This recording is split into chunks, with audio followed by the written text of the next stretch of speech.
આપણા પોતાના વાહનમાં સ્વ બચાવ માટે લાકડી રાખી શકાય? તો જાણો શું કહે છે કાયદો તેના વિશે.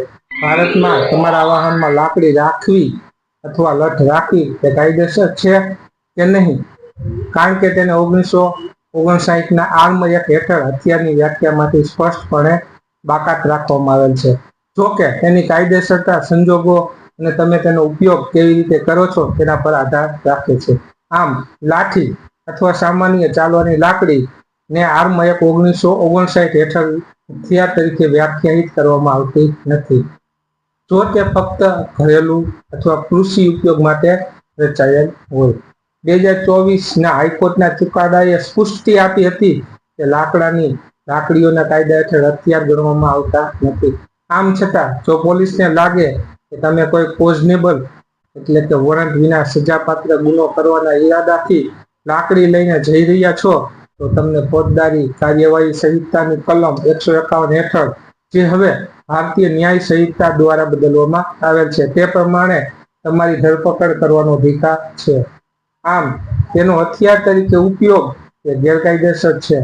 જો તમે કોઈને નુકસાન પહોંચાડવા માટે લાકડીનો ઉપયોગ કરો છો તો તેની કાનૂની સ્થિતિ બદલાઈ જાય છે. જો સ્વ બચાવમાં તેનો ઉપયોગ કરવામાં આવે તો પણ તેને કોર્ટમાં સાબિત કરવું ખૂબ મુશ્કેલ હોય છે અને કોઈને ઈજા પહોંચાડવા બદલ ફોજદારી આરોપોનો સામનો પણ કરવો પડી શકે છે.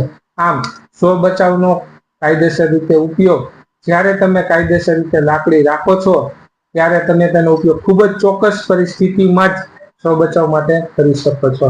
તાત્કાલિક ધમકી, ખાનગી બચાવ, સ્વ બચાવનો અધિકાર ફક્ત ત્યારે જ લાગુ પડે જો તમે નિકટવર્તી અને ગંભીર ધમકી હેઠળ હોય, તો એ સક્રિય હિંસાને મંજૂરી આપતું નથી. તેમજ પ્રમાણસર બળ, તમે આક્રમકતાને દૂર કરવા માટે જરૂરી એટલું જ નુકસાન પહોંચાડી શકો છો. ઓછા ધમકી સામે વધુ પડતું બળ વાપરવાથી તમે હુમલા માટે જવાબદાર પણ બની શકો છો. તેમજ જો તમારી પાસે પોલીસ પાસેથી મદદ લેવા માટે પૂરતો સમય હોય તો સ્વ બચાવનો અધિકાર લાગુ પડતો નથી. ટૂંકમાં, જો તમે વ્યાજબી કારણો બતાવો, જેમ કે વાડીએથી ખેતી માટે, ગ્રામીણ વિસ્તારમાં રાત્રે સલામતી માટે, પરંતુ શહેરી વિસ્તારમાં વાહનો રાખવી તે શંકાસ્પદ ગણાઈ શકે છે. જય હિન્દ.